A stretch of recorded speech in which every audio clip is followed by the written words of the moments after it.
Assalamu алейкум достор. Барыңыздарга жакшынакай маанай. 71-жол Синсинати шаарын көздөй кетип баратабыз. Бүгүн Америка Кошмо Штатында 30 март. Кудай буйрса бүгүн Синсинати шаарынын үстүндө жайгашкан, түндүгүндө жайгашкан Мейсон деген районго баратабыз. Мекендештер ошол райондо көп жашайт деп угуп жүрөбүз. Азыр барып Кыргызстандан Америкага ушу жарым жыл болуп калды го дейм. Грин карта утуп келген жаш үй бүлөлөр менен кезигип, инилерибиз менен кезигип, маек курабыз. Экрандан алыс кетпеңиздер. Жакшы жайгашып отуруңуздар. Анда кеттик достор. Ажарыңар балып, дидарыңа зарланып, муңканып ырырдадым, бол кушка айланып, кыйноо салган кылыгың кызгалдактай буралып, күн кечке созун обон көк болуп үн салып, ой, үн салып.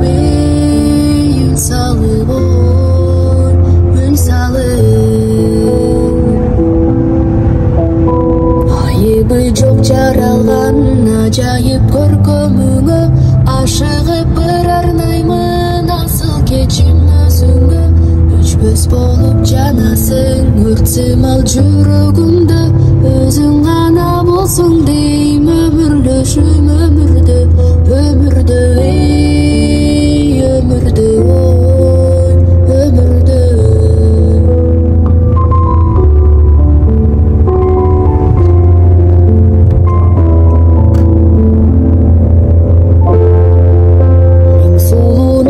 İçinin bir özüңdү kalаймын, туткуну болдум эркем, туш алган бул жагдайдын. Bir өзүңдү ойлоймун, bir өзүңдү самаймын, тагдырга башым дейип тарттым сен деп убайым, убайым, убайым, убайым. Алдыман чыга калсаң, айсым алтүндө жаркып, арзуум күчөбөн сайын ал олойт сага тартып. Күнүңдөп чыга келсең, күндөй жаркып таңдагы, суусатат бүткөн боюң, сулуулугуң андагы, андагы, андагы, ой, андагы. Караның азар болуп, кайгырсам, кубансам да, мен жалгыз өзүңденсең, келсең деп бучагыма. Сагынтасың күн сайын, саргайтып сарсанада, арманга тунчук турбай, алганым болчу жанымда, жанымда, жанымда, ой, жанымда, жанымда, жанымда, ой, жанымда.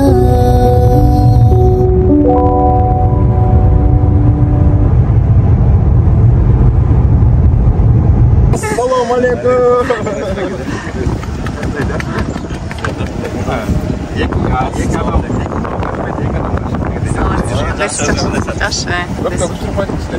Çok көп тілеміз. Қандай тұрасың? Жақсы тұрасың?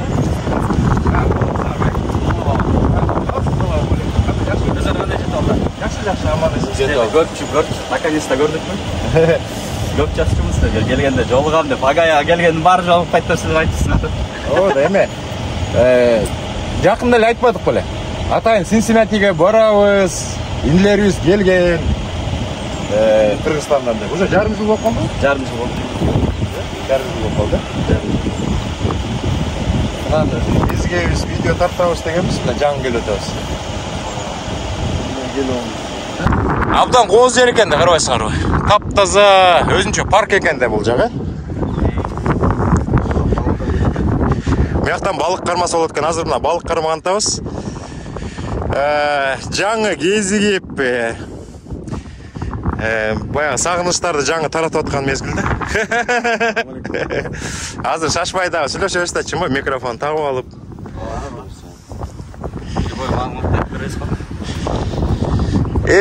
чиркин жашоо мына. Америкада күндөр өтүп атат. Шамал болот да, бирок биз эме, шамал болгон бир чети жакшы болот, ысытпай, Кече бүгүн эле жылып калды, 3 күн суугураак болду да. Эми суук болгондо болду, спасибо.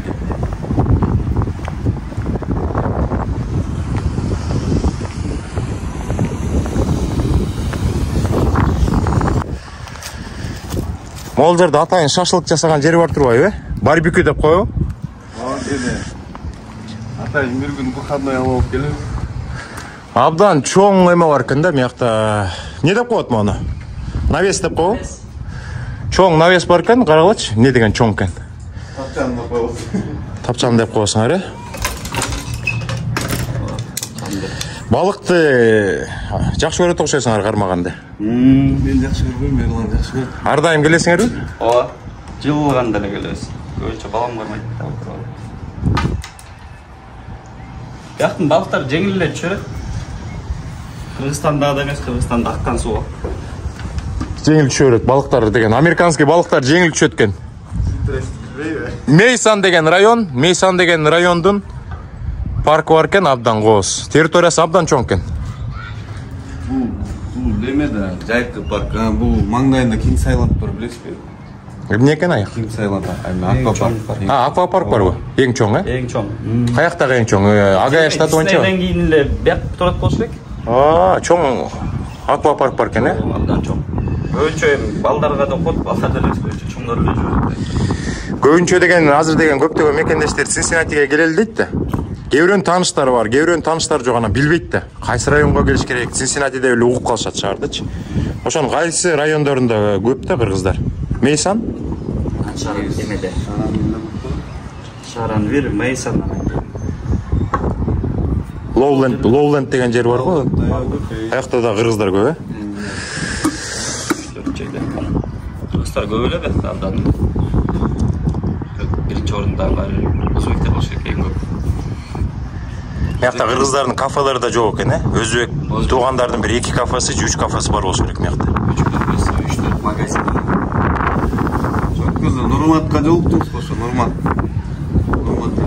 Жибек жолунун 5-6 филиалынын шакташысы болот. Нурматпы? Нурмат деген абдан сонун жигит. Мен Жибек жолуна барганда бир жолу жакшы сыйлаганда, анан өткөндө жаңы Караван деген кафе, ресторан ачышпады, ошондо чакырышкан. Мага да подарок бериптир. Алмазбайке келиңиз деп, абдан сонун жигит да. Анан ошондо деле айтпадым беле. Эй, силер ачкыла. Синсинатиге ачкыла, Орегонго ачкыла, Калифорнияга ачкыла деп, может Кудай буйрса бул жакка келишет. Ооба, Кыргызстанда жүргөндө деле алдыңкылардын бири болчу да. Балкон ачып калат деп.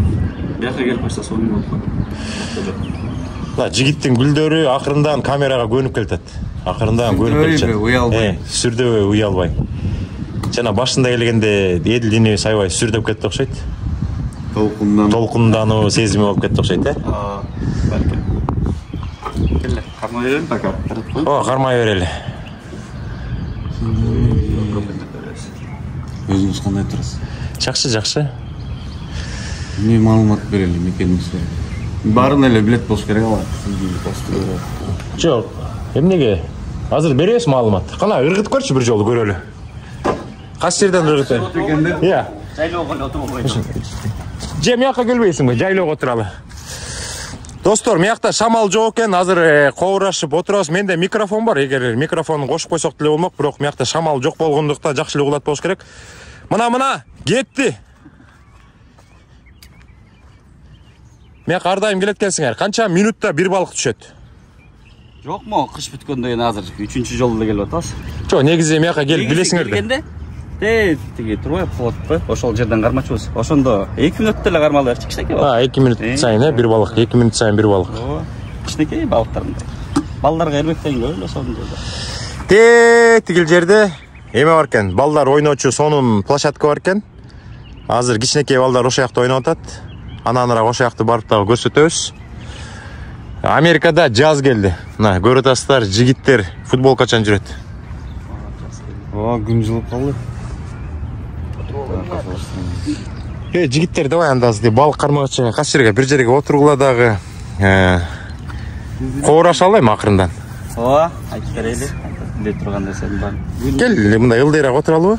Экөөңөр жакыныраак отурсаңар болмок. Жететтик жерге отурасыңарбы? Баягы камераны силерге такап коюп, акырындан кобураша бересиз. Эми акырындан кеп салгыла. Качан келип калдыңар?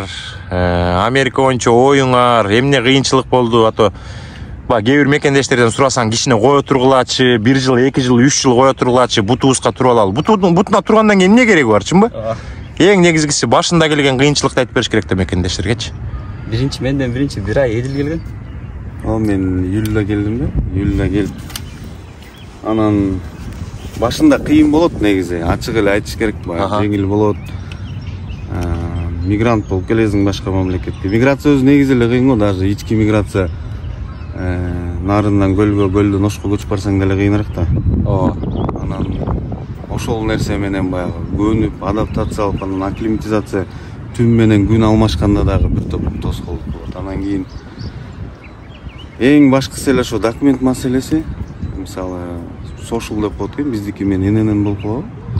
Жана эменики пенсионный фонд деп коебу, же эмне деп коет? Мен төлөнгө. Жок, жана Social security. Social security карточкасы бул деген ИНН номер. Кыргызстанда эмне болуп калат? Соцзащита же кандай? Соцфонд болуп калат, Ошол документке эң башкысы ошол келсе, анан акырындап эшиктер ачыла баштайт экен. Ал келмейинче правага да тест тапшыра албайт экенсиң. Правага да өзүң да тапшыра албайт экенсиң. Анан ошол келгенден кийин анан акырын эшиктер ачыла баштайт экен. 1 айдан кийин Эрлан келди. Ал Чикагого келем деп аткан, анан Агаяга эле келе берейин деп Агаяга келип 1 айдан кийин. Экөөңөр кандай тааныш болуп калдыңар? Экөөңөр достуңарбы же? Кыргызстандан эле дос болчубуз. Кыргызстандан эле дос белең эле. Анан кийин сиз берип атпадыңыз беле бизге, билесизби эмени? Вин виза деп эле. Ооба. Ошол вин виза аркылуу барып ошактан дагы чогуу отуруп калганбыз да. Встречадан чогуу сүйлөшүп, билесизби, ошол вин виза менен болгон окуянын баары бияка келгенбиз да. Жакшы. Анан Эдил бияка келдим, Агаяга. Кийин биз деле Чикагого барайлы дегенбиз. Чикагода Кыргызстан көп деп чана кийин Эдил бияка деле жакшы экен дегенден бияка эле келе берейин деп бияка келгенбиз. Келгенде жеңил эле болду. Эдилдин адаптациясы кичине күчтүрөөк болду го, меники адаптация такыр болгон жок. Келинчегим эле келгенде 3-4 күн уктап, уйкусу келип эле жүрдү. Мен балам экөөбүз андай адаптация деле болгон жокпуз. Себеби мен мигрант болуп эч жака чыккан эмесмин. Дарак бир жерден агарып, бир жерден көгөрөт деген принцип менен эле жүргөм. Анан ошондуктан эле болдум ошо. Америка деп эле Америка чыгып калды. Ошо мен Америкага көчүп кеттим да, ошол себептен мага бир аз кыйыныраак болду, 1 ай. Бирок мияка келгенде тааныштары бар болчу деп атпадыңбы? Күтүп алып жардам берди да. Ошончо жеңил болду. Тааныш жок болсо кыйын негизи Америкадачы. Бардыгы эле айтып берет го, баягы баргандан кийин окшоштуруп кетебиз, баргандан кылып кетебиз деп. Баргандан кийин өтө оор себеп дегенде ошол киши көрсөтүш керек да. Элементарный social кечиксе каяка барасың, green card'дан кечиксе каяка барасың. Балдарды мектепке бергенде кайсыл офисине барыш керек, кайсыл районго карайт. Ошонун баарын бир киши көрсөтүп бербесе абдан кыйын да. Анан бизди тосуп алды, мен Чикагого келип кондум, ошо эжем тосуп алды, келдик. Башында биз эмеден кыйналган жокпуз ошо. Тааныш болгон үчүн, таанышы жоктор. Билбейм, Америкага мурда бир сиз айткандай 10 жыл мурун келгенде таанышы жок келгендер болбосо, азыр баары эле бири-бирин тааныйт да. Баары бир таанышы бар, ошол кишилер себеп болот го дейм да. Биз дагы баралы, биз дагы көрөлү деп. Жом азыр деген кыргыздар кезип аткан жерлерге бартасыңар да, Синсинатинин тегерегинде көп да, кыргыздар. Абдан көп да, чынбы? Комьюнити бар да, кыргыз комьюнитиси бар, болсо, четверг, воскресенье болсо, күнүгө эме ойношот, волейбол ойношот. Биякта бир спортивный комплекс бар. Ошака кыргыздар чогуп волейбол ойношот. Ал постоянно да. Анан кийин ар кандай эмелерди көп кылышат, мероприятияларды. Чүкө Ордо деген ойндар. Ордону комьюнити кайсы жерде? Кайсы? Синсинатинин өзүндө же? Мейсан жактарда. Мейсан жактабы? Ушул район, Сакалдар бар, кыргыздын улуттук оюндарын көп кылышат. Анда деген баягы кыргыздардын эң көп турган жери анда Мейсан окшойт, району, эң главный району. 3 район болуп ошол бири-бирлерине жакын эле, алыс деле эмес. Кайсы район болуп калды? Мейсан, Шаранвилл. Шаранвилл Шаранвилл. Анан Лавланд, ошо 3 район, Ар кайсы эмелерде кичине-кичинеден бар. Жакшы. Анан көбүнчөсү эмнеге Мейсан менен ошол Лавлендтерди эмелер тандайт, школго балдарга деп эле. Школ жакшы экен биякта. Балдарды кыйнабайт. Анан кийин жанагы Чикагодагы башка жерлерде эмелерди укканбыз, могу однополый брак дегендерди үйрөтөт, эметет депчи. Биякта андайлар жок экен. Ошонусу жакшы экен балдарга. Криминал кандай экен? Жана Чикагодон көп угуп агатабыз да, эме депчи. Тигине атып кеттир, тиги ок тийиптир, жанагы афроамериканецтердин районуна барбагыла деп. Бул жактан угуп каласыңарбы ошондой нерселерди? Же тынчпы? Анча эмес. Анча эмес,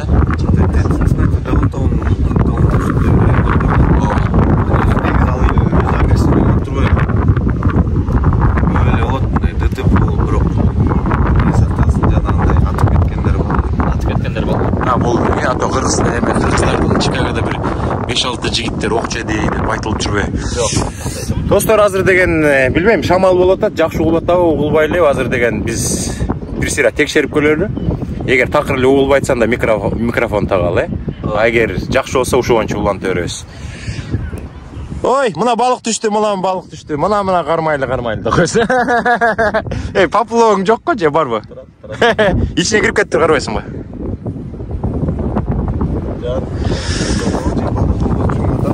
Азыр текшерип көрөлү. Мына азыр тартылып атат, кандай тартылат билбейбиз. Ушундай эле сүйлөшүп атканда. Сөйлөп көрсөңөр кандай? Мейсанда ошондой эле, жашоолору тынч, баягы криминалдар жок. Ошол үчүн бияка келгенде эчтекеден сырсын албай эле келе бериш керек. Тааныштарыңар бар болсо деле жакшы да.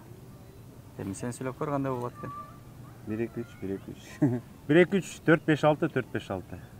Текшерип көрөлү. Мейсан деген район кандай? Жагып атабы же жакпай эле? Жакшы район бекен? Үмүт болбой атат. Мейсанды көрүп жактырып калдым. Мейсанга срочно көчүшүм керек болуп атат. Санюшка, жактыбы Мейсан? Сонун район бекен? Көрүлөксө да көп жерлерде. Уже площадкасы эле сонун экен, да? Площадкасы абдан сонун экен. Биз эмес. Жеңе деле сүрдөйт экен го, жеңе. Камераданбы? Камерадан. Ал деген камерадан түшкүсү да келбейт. Анан деген камерадан качып турат да. Баштаганда эле. Ошол байке, ошон көрсөтөлү жүрүп паркта жашап. Руслан келет жакында собеседование. Ошо Руслан дагы бизге салым айтып турат да Европадан. Ал собеседованияга эмеге интервьюга кириш керек, Кудай буйрса. Чакыруу келди уже, жакшы. Чакыруу келсе, Руслан Кудай буйрса келсе, ал дагы бул жака келеби, жака келет. Алар Же Чикагого кетип калабы? негизи башында Чикаго деп Кем толтурса ал не обязательно толтурган жерге барыш керек.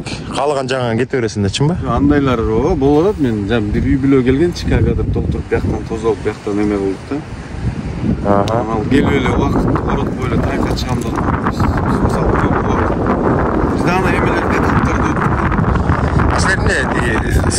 СДЛ'ды окуйм деген ой барбы же жок? Кудай буйрса 2 айдан кийин. 2 айдан кийин окуйсуңар, Азыр үй бүлө менен келгенге баягы айтып коюшуң го, анан СДЛга барып окуп келиш үчүн мен 2 ай квартплата төлөшүм керек. Бардым. Электричествода деле, машиналардын страховкасы бар, 2 ай жаап кетишим керек. 1 ай иштебей калдым. Америкада бир күн иштебей калсаң, Русга кетип каласың деген дээбичи атпайсызбы? Ооба, ошондой. 2 айга деп Кудай буйрса план коюп атабыз. Кандай болот? Школаларды карап атабыз, кайсыны сылайык. Анда кеттик, анда биякта деген шамал болуп эле үндөр жакшы болбой калат окшойт. Азыр Кудай буйрса Мейсандын ичине киребиз, может Лавландка барабыз. Ичинде кандай район экен, тазалыгы, үйлөрү, жолдору дегендерди көрсөтөбүз азыр. Мейсан Кыргызстандын Новополовкасында эле. Новополовкада жашагам да.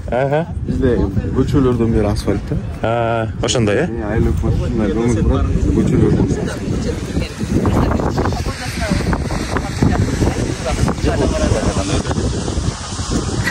Чикаго деген Сибирьде мындай айткандачы. Чикаго аябай суук экен да. Синсинати менен 5 градус айырма болуп турат да.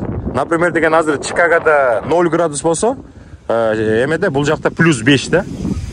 Где-то 4-5 градус айырма болуп турат да, жылуураак бул жак. Сен атың ким? Али. Түшө берсиңби? Эчтеке болбойбу? Звезда болгоң келеби? Звезда. Бат эле сени звезда кылам. Синсинатинин симпатичный, крутой, резкий жигити кылайынбы? Али деген мына кичинекей. Али менен достоштуңбу? Жакшы, жакшы. Балык, канча балык кырмадың? 2. 2би? Ой, молодец. Мына поплавок.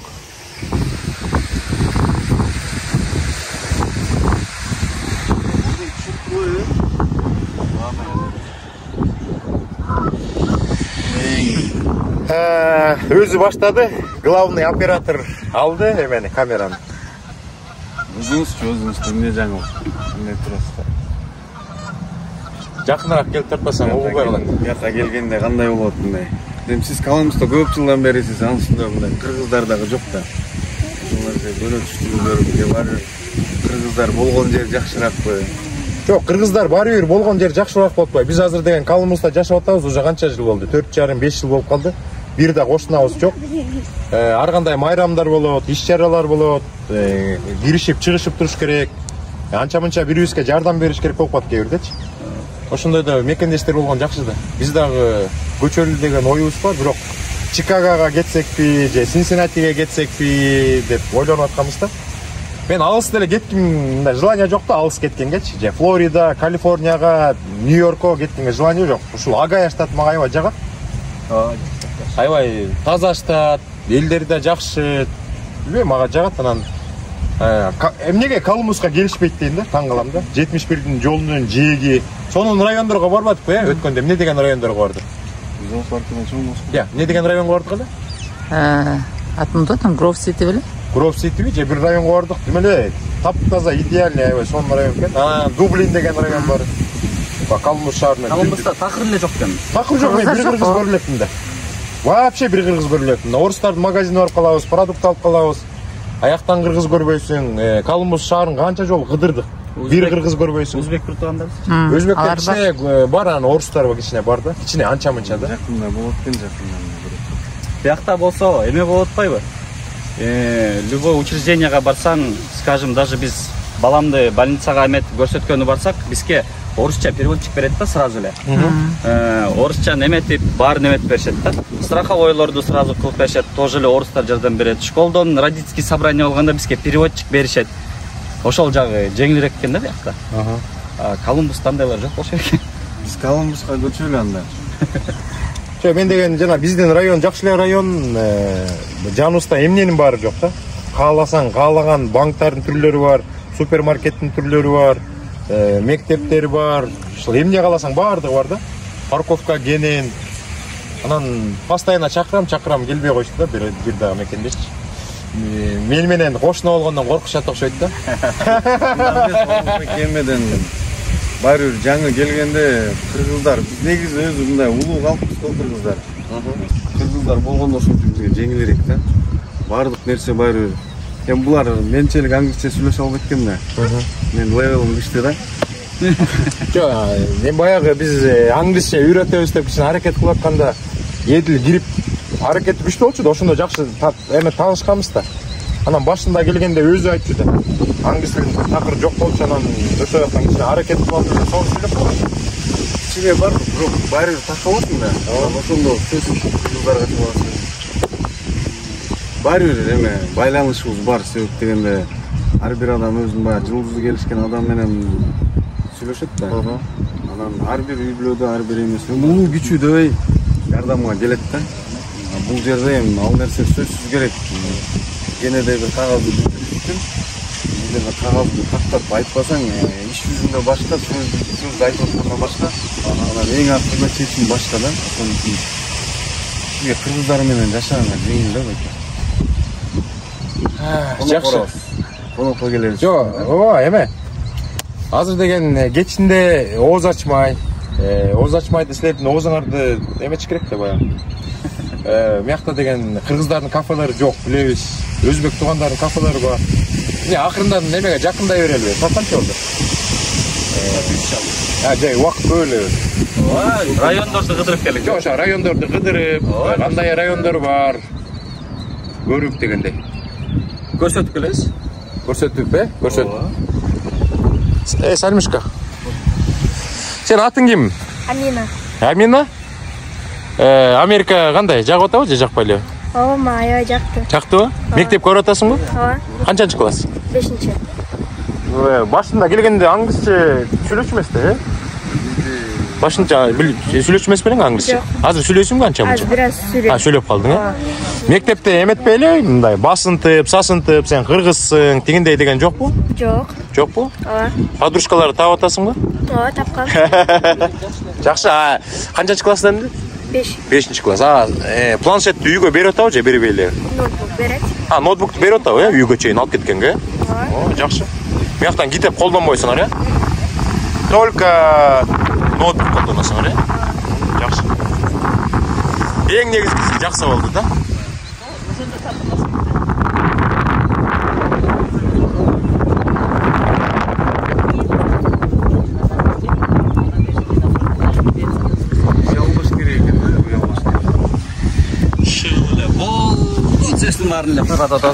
Жок, ошондой жакшы. Эң аянда my English finish деп туруп токтотосуң. Канча балык кармадың? 2 калган. 2 балыкты гана үйгө алып кетесиңби же кой бербейдиңби? Папам аны кол. Кой бербейдиби? Папаң, Вай, жакшы. Балык кармаган жакшы көрөт турбайбы? Баягы балык кармаганда да айтып атасың. 2 балык кармаганбыз дейт, папам кой бербейди дейт. Инстаграмда бар. Достор, азыр деген бул паркты бир сыйра көрүп, жаңы учурашып, баягы сагынычты тараттык. Азыр Кудай буйрса Мейсандын ичине барабыз, райондун. Лоулендтин ичине барабыз мекендештерге. Ошол биздин кыргыздар кайсы районда жашайт, көрсөткөнгө аракет кылабыз. Мына достор, азыр бул парктын ичинде, бул жерде ажатканалар бар экен. Мыякта ажатканасы бар экен, бул жакта болсо шатер тигип коюптур. Шатердон өтүп барып, бул жакта площадка бар экен, детский, ошону көрсөтөбүз. Мондай кош шатер бар экен, достор. Скамейкалардын баарын тизип коюптур, таптаза бардыгы. Гуляние болуп атат, гуляние. Кана ачкылачы көрөлү. Мына кирели. Ай, бул эмне деген кооздук, эмне деген шумдук. Кудай буйрса Синсинатиге мекендештер келип калса, ушул жерге да Кудай буйрса келесиңер. Бул жакта китептер бар экен. Ачып туруп каалаган китебиңерди окуп, анан салып коет экенсиңер. Мыякта беседкасы, мыякта мусорный бачок. Могу деген атайын бул жакка кичинекей балдар оппана кулап кетсе, эчтеке болбосун деп атайын жумшак кылып жасап коюштур. Абдан сону карагылачы. Мыякта качелькалар бар экен. Могу жерде мыягынан кирип сложность деп коем, мындай тоскоолдуктардан өтө турган жер экен. Саламатсыздарбы? Силер кыргызсыңарбы? Мыякта жашайсыңарбы, Мейсанда? Ай, молодцы. Мына мекендештерге кезип атабыз бул жактан. Ай, абдан кооз экен да. Салимушка, привет! Салимушка мыяктан ойноп атат. Караңыздарчы кандай сонун. Кичинекей балдарга абдан условияларын баарын түзүптүр. Мыякта качелиялар бар экен. Саламатсыздар. Мыякта дагы бир мекендешим жүрөт. Кандай турасыздар? Атайын келгенбиз. Синсинатини тартып кетели. Мекендештер бар бекен, кайсы районда жашайт экен деп. Сүйүнүп атабыз аябай. Көп болду жашаганыңарга? Ооба, 10 жыл. Ай, 10 жыл. Силер деген старый болуп турбайсыңар.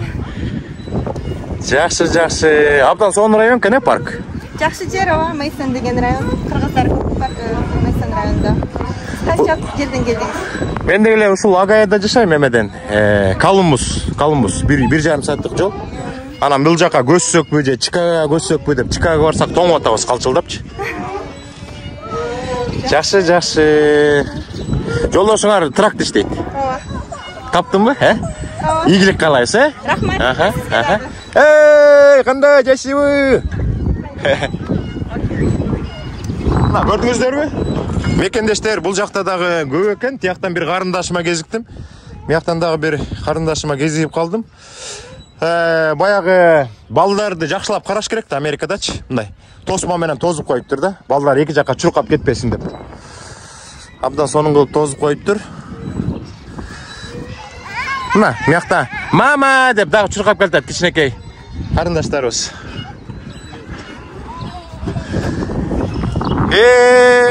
Достор, мына абдан сүйүнүп атам.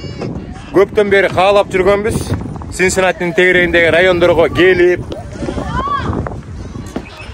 мекендештери менен кезигип, көрсөтүп дегендейчи. Опа! Корккон жоксуңбу я? Корккон жоксуңбу? Абайла ойногул, э? Я. Эң сонун. Бизге эмне жетишпейт, Үмүт. Ушундай площадка болгондо үйдүн жанында. Анда вообще болмокту. Көзүбүз ушундан учат да, мындай площадка жок биздин үйдүн жанындачы. Сиз өзүңүз эле ушуларды установка кылып берип отурган жагыңыз. Жок, мякта деген ар кандай да, баягы кээ бирөө против болот, чынбы? Биз деле мен макул болмокмун. Бир 2000-3000 долларды өзүңөрдүн чөтөңөрдөн чыгарасыңар десем деле макул болмок. Коштолор чогулта коюп. Чогулта коюп элечи. Кыргызстан болсо сүйлөшмөкмүн менчи. Жеригди алыш кыйын турбайбы? Ошондой болуп. Киши каршы чыгып койсо болду, эчтеке болбосун. Олмузбек. Сонун, абдан сонун экен. Эмне да? Чекеси эле байке? Чекесиби бул, Мен ушуну көрүп алып эле суктанып атпайм жантан бери. Чекеси эле? Бул жакта деген эмени көрдүм. Миякта деген мекендештер жүрөт. Миякта эки карындашыбыз жүрөт балдар менен. Канча болду жашаганыбыз десек 10 жылдан ашты дейт. Мейсенде турабыз, абдан жагат дейт. Жолдошуңар туракты иштейбисем, ооба дейт. Тетил жерде көрдүңөр, тет жакта. Ак футболкачан. Келген бар эле трак дешет. Биз тракка барабызбы? Жок, айтиге жок, тракка барбасаңар барбагыла, бирок айтиге кеткиле да анда, айтиге. Точно барбайбы Алмазбек? Неге? Бала кезимен эле кызыгым жок менин. Компьютер, телефон. Кызык жок, Эми адам өзүн заставлять эте албайт да. Айтиге Ерлан барса болот. Жакшы билет. Абдан сонун экен, абдан сонун район экен, Абдан сонун жакты да. Ушул районду биз могу площадкаңарды жакында алып кетебиз эмеге. Калуумуз калып кетебиз. Ошол жер жакса. Жер жагып атса. Азыр дагы көрөбүз да, сонун жерлерин көрөбүз. Эме болот го,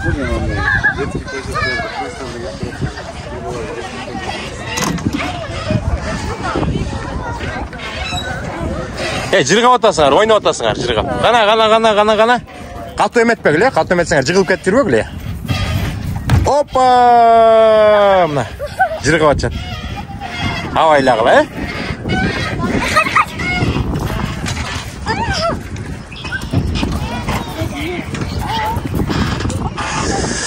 Могул жерде суу ичкен жери бар экен. Мына маякты бассаңар.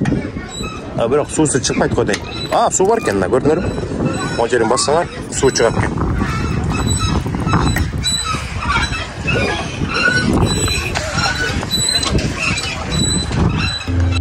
Ажарыңа арбалып, дидарыңа зарланып, муңканып ырырдадым, бұлбұл кушка айланып, кыйноо салган кылыгың кызгалдактай буралып, күн кечке созун обон көкөк болуп үн салып, үн салып, үн салып, үн салып. Айыбы жок жаралган ажайып көркөмүңө, ашыгып бір арнаймын асыл кечим өзүңө. Өчпөс болуп жанасың, өртсымал жүрөгүмдө, өзүң гана болсуң дейм, өмүрлөшүм өмүрдө, өмүрдө, өмүрдө, өмүрдө.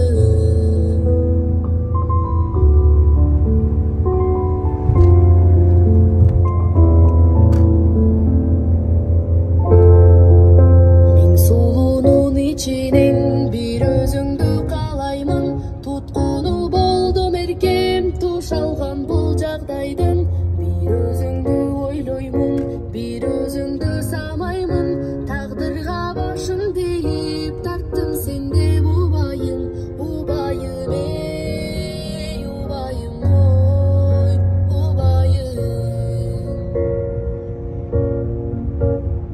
Арманчыга калсаң айсымал түндө жаркып, арзуң күчөбан сайын алуулуйт сага тартып, күмүңдөп чыга келсең күндөй жаркып таңдагы, суусатат бүткөн боюң сулуулугуң андагы, андагы андагы ой андагы.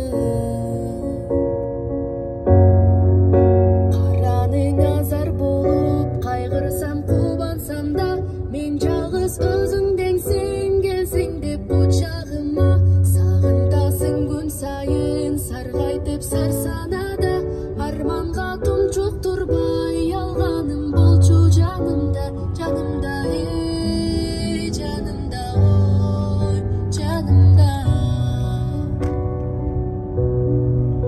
жанымда жанымда ой жанымда.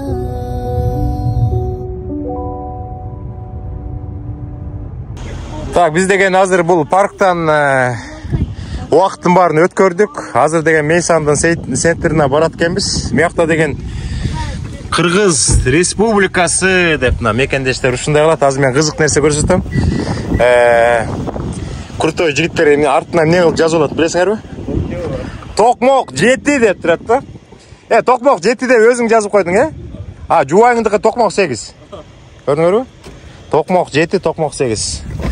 Нарындын красавчиктери болсо чисто американский номер менен жүрөт. Нарындыктар. Жакшы, анда кеттик да достор, Мына жигиттер бул жака келип жалаң кара машина менен жүрүшөт экен. Секретный службага окшоп.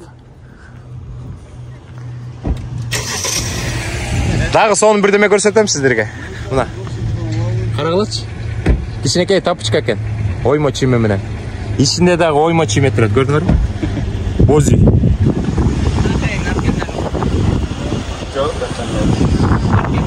Силердин артыңардан эле кетебиз да, чынбы? Силердин артыңардан эле барабыз, чынбы? Кеттик эле анда. Мейсандын центрине кеттик. Мына жетил жерде Мейсан деп жазылып турат. Жакыныраак көрсөтүп коюн.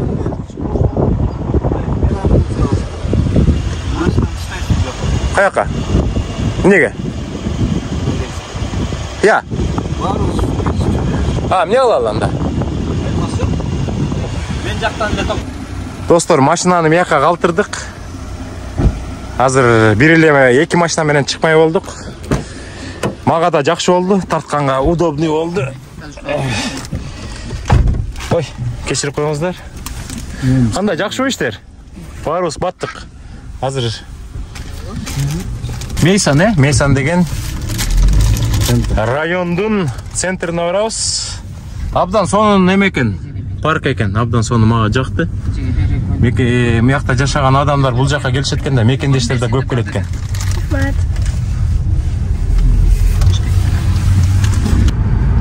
Мына достор, Агая штатында Мейсандын тегереги жолдорун көргүлө. Бул жактан көбү сурап калат, Америкада машина айдаган жеңилби же оорбу деп. Америкада машина айдаган, Кыргызстанда айдап жүрмөбүз, жеңил машина. Келгенде баары бир аз чоң хайвей бар го бизде, альбинерде ошол жерден бир жумадай болсун баары. Центрге түшкөндө экзиттерден. Анан көрүнүп кетесиң. Ооба, бияктан эми айдаш оңой да. Жакшы. Токмок 7 деп номерди сонун коюп алыптыр. Азыр биз деген ременди тагынып алалы да. Бул эме да. Кыргызстандан желек алдырат. Кыргызстандын желегин коёт. Романтичный жигит да. Жаздыр алат. Эме дейт да, сагынат да Кыргызстанды. Мен сагынам го, бул сагынбайт.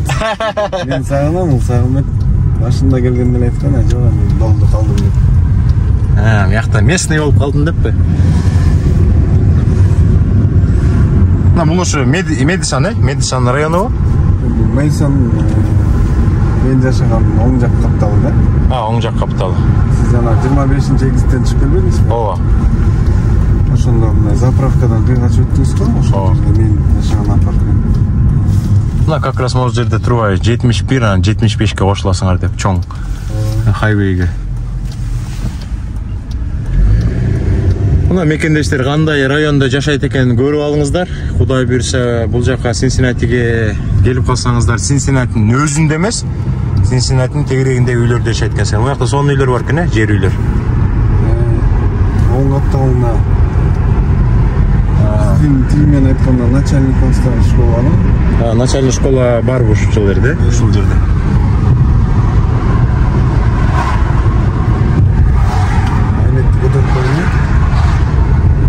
Жок, эме өзүңөр каалагандай кыла бергиле. Могу жерде мектеп бар окшойт, э? Это университет. Бул университет бе? Университет. Кайдан билесиң университет экенин? Биз ушага мектепте келатканда өтүп, бизге айткан ушакта университет экен. Мына Медисон Community Center деп жазылып турбайбы? Ой, Медисон деп эметип атам, өрдөктөрдү учуруп атам. Мейсон. Сиз эмеде болуп атасыз, мен дос балам видеозвонокпен чалып калган. Кызымды как раз автобус келип алып кетип аткан. Эмне автобуста масонда жазылып турат. Биз башында келгенде жанагы Ocean Avenue дегенде кандай окчу элек? Ocean дегенде. Жок, жазылганда Coney Island Avenue дегендер бар го. Мен ошондой окучумун. Жок, биз башкача окучубуз да. Ошондой болуп атат да. Мына. Айсланд деппи? Айсландда окучубуз да. Ocean дегенде Айсландда окучубуз. Мына как раз мекендештерге жакшы болуп атат. Кыргызстандагы мекендештерге анча-мынча представление болсо жакшы да. Кандай райондорго келебиз, үйлөрү кандай? Ол эмне, мектеппи? Мен мектеп. Сен ушул жакта окуйсуңбу? Ушул. Мына начальник школа Мейсон деп жазылып турбайбы? Начальник школа. Жок, эме начальник школа деп жазылып турат. Мен ошо Амина окуган мектепте, бул болсо мынакей чоң. Бул жакта бул орто билимби же мына тияктан карасаң Мейсон City School деп турат да. Middle экен, бул орто билим. Жанында турбайбы? Ооба, орто билим берүүчү мектеп экен да. Америкада өзүңүздөр билгендей 3кө бөлүнөт да. Начальный, средний анан высший депчи. High school деп коет да. Мектептердин немеси жакшы экен. Мектептерде Америкада стандарттан ба, светтери бирдей болот. Көп бийик болбойт, ушундай одноэтажный эле да. Оймейде. Парктын бир жак капталуу да. Парктын берки каптал. Биз деген аркы паркта жүргөндө ушул мектепти көрүп аткан турбайбызбы? Аркы биринчисине. Бер жак бетин. Абдан сонун. Бирок мындай айланып жүрөбүз да. Мына көрдүңүздөрбү, Токмок 7 деп жазылып турат. Ошо Токмок 7-нин аркасынан эме ээрчип келатабыз. Элдияр энебиздин машинасы экен. Бул жакта эмне? Бактардын баары эметип атат да. Гүлдөп атат. Жаз келди. Абдан кооз көрүнүп калат экен. Бактардын баары гүлдөп.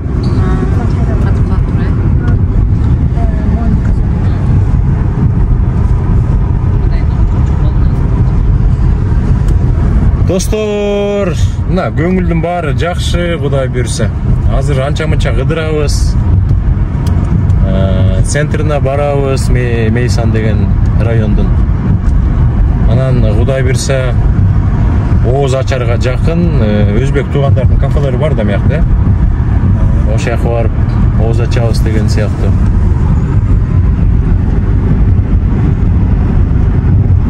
Карагачы, мыякта сонун үйлөр бар экен.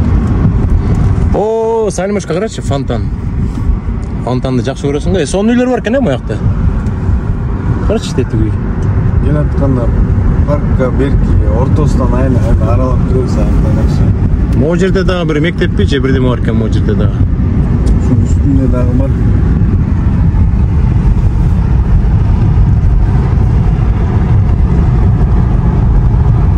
Машина жөнүндө кеп сал, машина.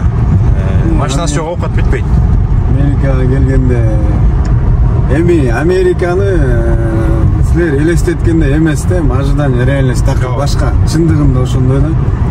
Анан биз келгенде кантип эле велосипед деле алса болот дегенде, бирок чындап эле баа жумуштун баары элементарный ошо үнүмдүк жашоого керектүү нерсенин баары машина деп такалат. Машина алыш керек.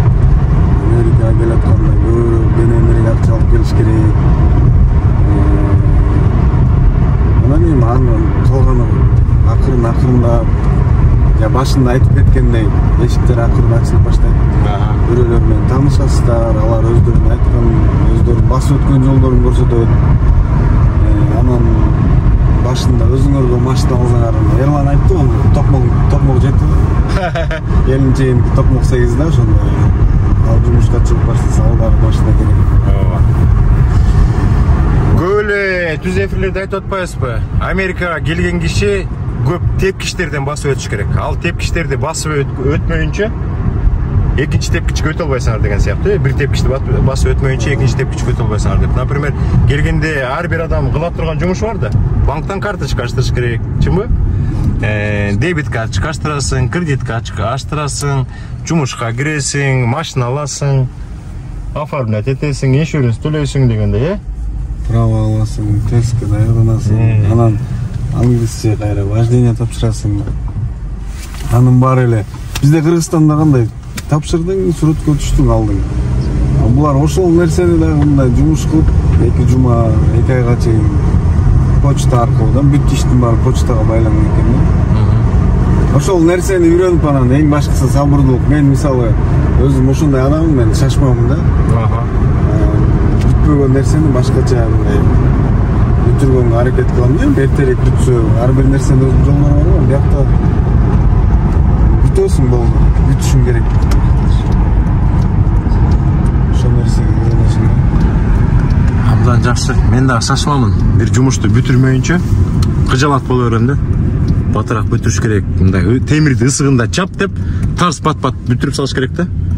Кээ бирөөлөр шашпай, ойлонуп, бир жума, бир ай кетирип, ошондой го. Мен андай жок. Бүгүн чечиш керекпи? Бүгүн чечкенге аракет кылам да. Ерлан жашаган апартменттерде булар. Ошол жакта жашат. Ушул жакта мекендештер барбы? Биякта көбүнчө эле эме? Американецтербичи? Жок, Өзбекстандан келгендер. Өзбек туугандар мына көрүп атасыздарбы, достор, мына могу апартменттер. Светтери дагы көп экен. Өзүнчө бир комьюнити экен да. Өзүнчө бир комьюнити. Абдан көп экен үйлөр. Мондай анан каздар кетип баратып, сиздерге көрсөтүп коелу, астыңардан чыгат да. Булар гаишниктер деп коет булардычы. Мулардан өткөрүп, анан өтүшүң керек да. Булар опасный да.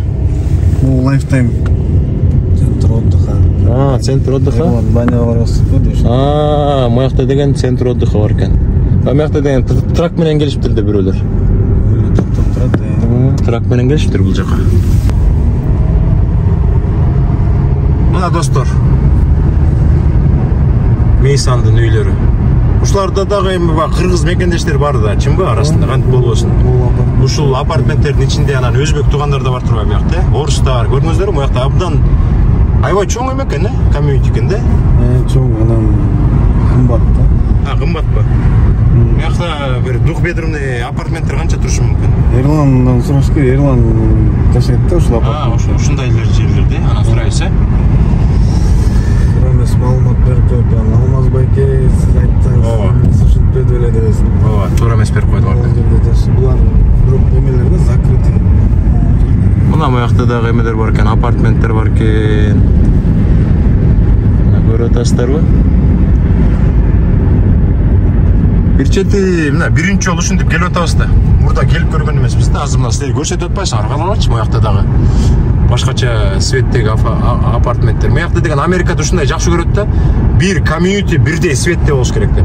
Карагылачы, жалаң кирпичный, күрөң. Башка эмени көрбөй элесиңер да, свет. Аябай таза район экен, сонун. Сыртында забор менен тозуп коюштур. Жакшы. Бул жакта болсо өзүнчө көрүңөр, светтери ачык, мына асфальт свет деп коет, не деп коет. Үйлөрдүн баары да өзүнчө башкача светте.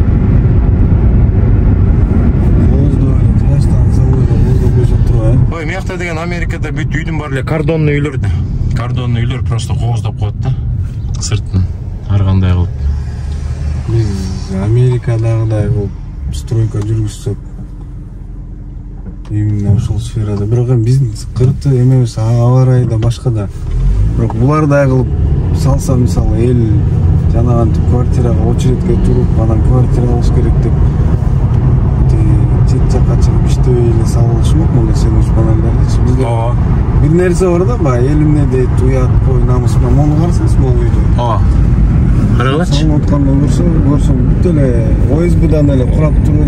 Карагылачы, мынаяктан сырты абдан сонун кооз болуп көрүнүп калат, бирок бүт бар эле бул кардонный үйлөр да. Мыяка шытрак деп коет, шытрак менен ДСПдан ура беришет.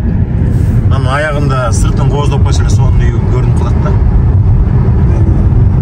Чаттама экен да, абой сыяктуу менен тырышастан бери чаттабайт. Биз азыр Лауланд деген эмеге бартабыз, Лауланд дегенби районго бартабыз,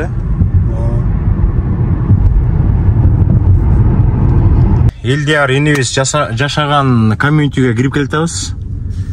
Ушул жерде мекендештер көп жашайт экен. Азыр бир үйгө барып бир кыргызды тартып чыгабыз да. Көрдүңүздөр, ушундай үйлөрдө экен. Эме гаражы менен да, могу. Гаражы менен. Өзүнчө эшикпи булардыкы? Ар биринин өзүнүн эшиги, өзүнүн бирден гаражы. Могу 2 этаж ар бир кишиге эмеби? Бир кишиникиби? Мына сонун экен. Мына достор, таунхаус деп коебу. Бул болсо чоң апартменттер экен. Бул жактан деген бир подъезден примерно кирет да, анан көп квартиралар болушу мүмкүн да.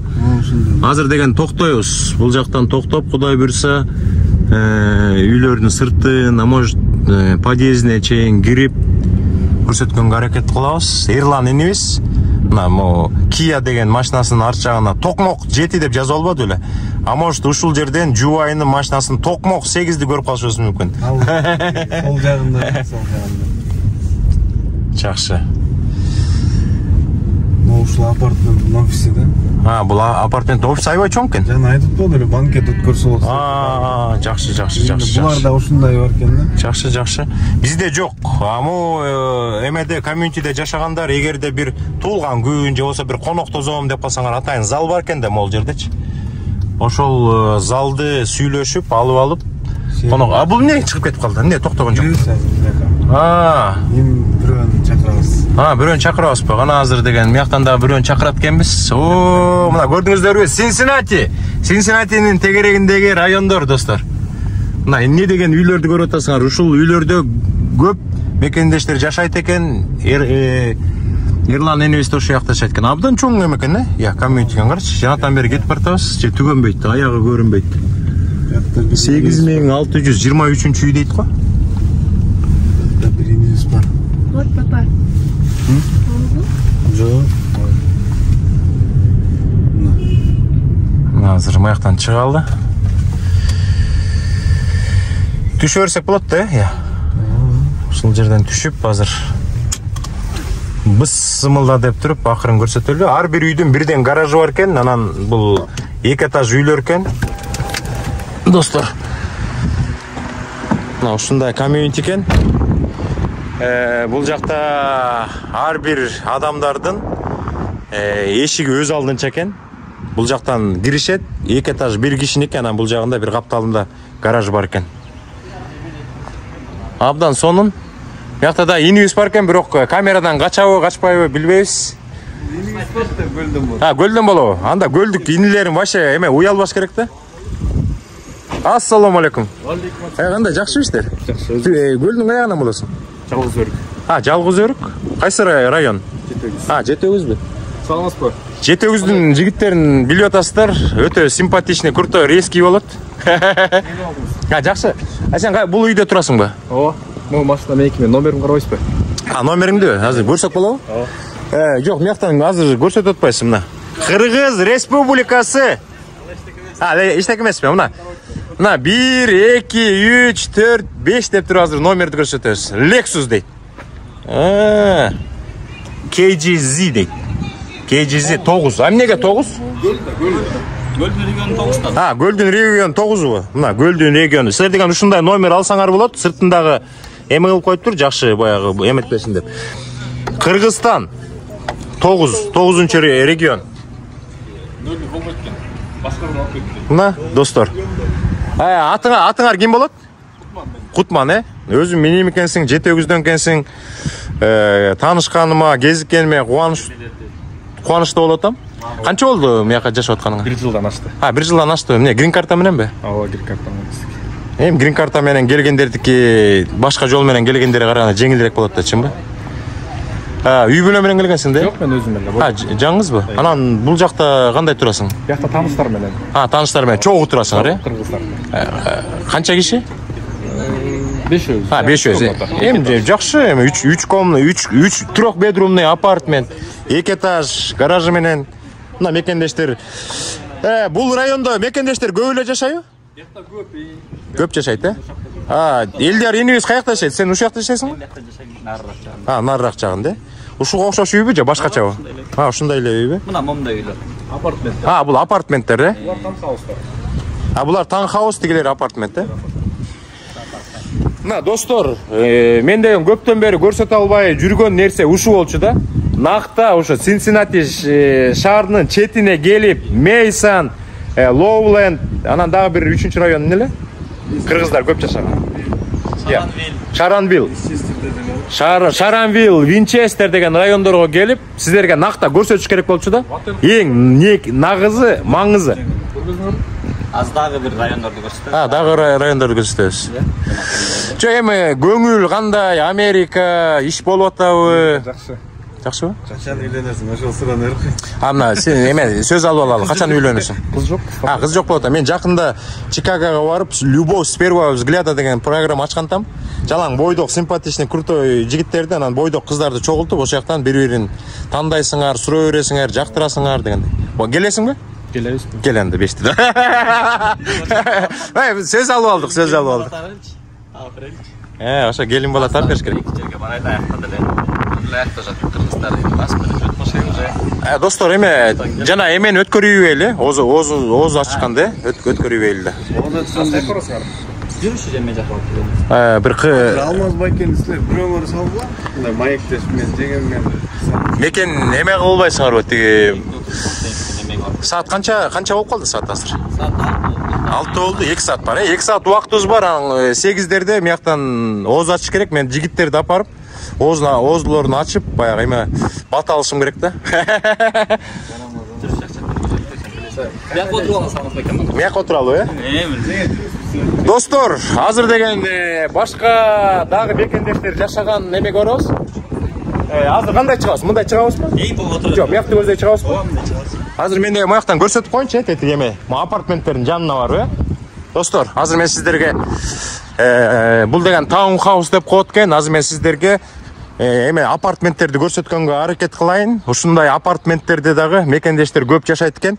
Элдияр инибиз дагы ушундай жерде жашайт экен, ушундай үйдө. Апартменттер кандай болот? Карагылачы, машиналардын бүт баары зыңкыйып. Мондай бир подъезден кирет, анан квартиралар эки жакка тарап кетет да. Мына мисалга алсак, мондай тепкичтен чыгасыңар. Тепкичтен чыккандан кийин бул жакта канча апартмент бар экен. Мыякта көрдүңүздөрбү? 1 апартмент, 2, 3, 4 апартмент бар экен.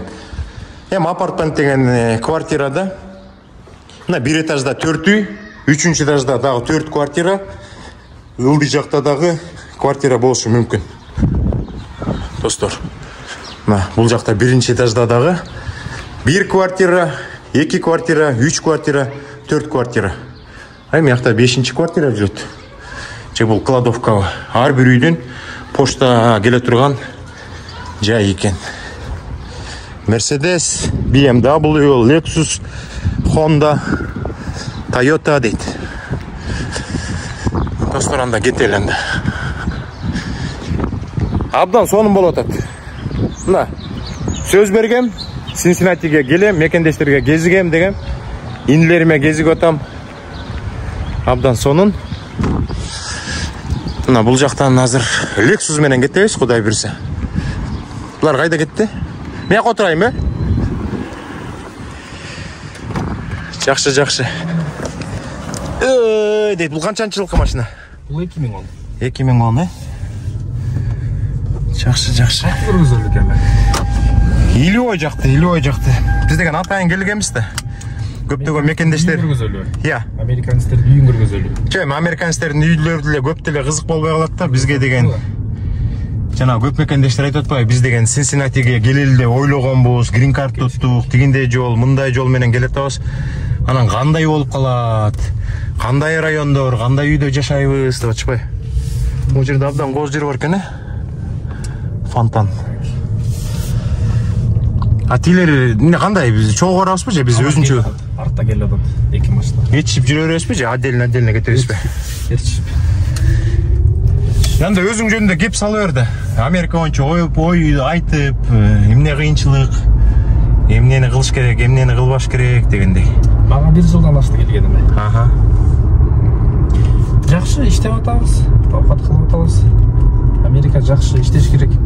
Күндө иштеш керек да. Күндө иштеш керек, Эс албаш керек. Ошондо болот да бир нерсе. Ошондо бир нерсе болот. Эмне? Бул мыякта чисто американецтер жашайт го дейм, Ошондо кирип чыксаңыз болот. Жок, кирип чыксак деле жакшы болобу, Бир сыйра. Эми баягы көрсөтүп американецтер кандай үйдө жашайт? Ооба. Кандай райондордо? Алло. Достор, мен жана дагы суранып кеткем. Эми жалаң эле мекендештер жашаган райондорду көрсөтпөй, накта американецтер жашаган райондорду да сиздерге көрсөтүп койсок. Бул американецтер деле бизге окшош да. Эртеден кечке иштешет, көптөгөн үйлөрүн кредиткалат, өмүр бою төлөшөт. Зато булар деген өзлөрүн жакшы ойлоп, өзлөрүнө комфорт түзгөндү каалашат да. Ушул жерге кирип чыксак болобу же бул закрытыйбы? Жок, бияка кириш керек. Биздин кыргыздар да ушундай үйдө жашайт да. Барбы? Көптөн бери жашаган, Калгандар бар. Биз дагы ушундай аракет кылып атабыз да эми. Сатып алсак да. Жакшы. Өсүш керек, өнүш керек. Үй сатып алгандан эч ким уттурган эмес. Үй сатып аласыңар, ал кымбаттай берет жыл сайынчы.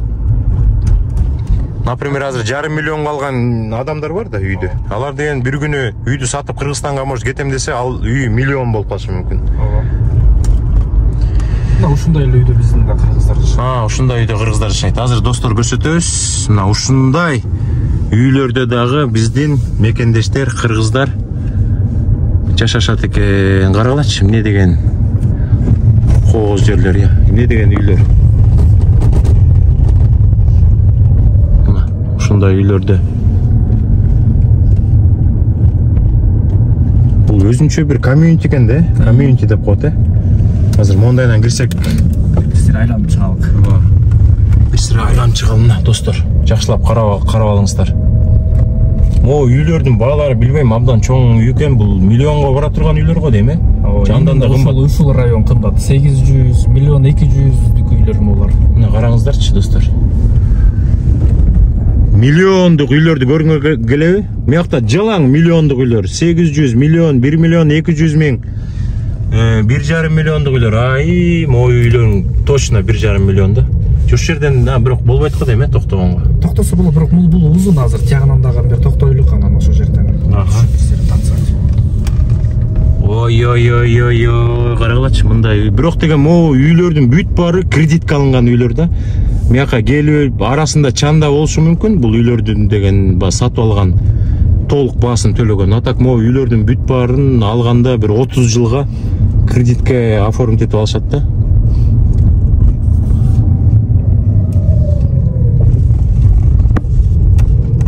Жакшы. Абдан кооз район экен да, карагылачы мыякта. Эмне деген неме бар? Ай. Пай. Мыякта деген Атакул инвестиция алып келгенде пай деп айтып турмак да мыяктанчы. Могу жерден токтосок болобу я? Токтосок болот. Ай, бул не деген шумдук район экен да. Мен деген даже керек болсо мындай район көрүлөк болчумун Америкаданчы. Бул жака мен кечинде чыгып басам мынакей. Үйлөрдүн ортосунда забор деген жок. Эч ким эч нерсе дебейт. Ооба. Биякта прогулка кылсаң жакшы. Амдан сонун экен да. Карагылачы могу жер эмне деген. Могу жерге барсак болот экен. Каласыз жактан азыр парковка кылып коем. Так, азыр мен моякты көрсөтө берейин, Моякты көрсөтө берейин. Опа, достор карагылачы. Эмне деген ажайып. Азыр мен сиздерге токтоп көрсөтөйүн. Азыр моякта машиналар өтүп кетсин. Ай, эмне деген үйлөр я. Карагылачы, жигиттер. Ушулардын арасында биздин мекендештер алганда үйлөр бар экен. Америкада үй алыш деген бул өтө деле оор эмес. Буларды наличка акчага сатып албайсыңар.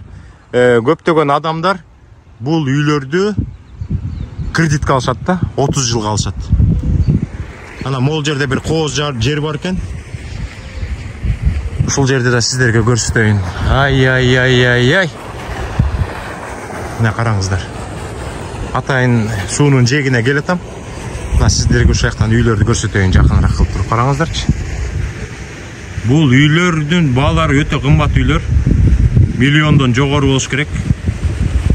Өзүнчө эле бир эс алуучу жайда жүргөндөй экен да, могу үйдү карагылачы.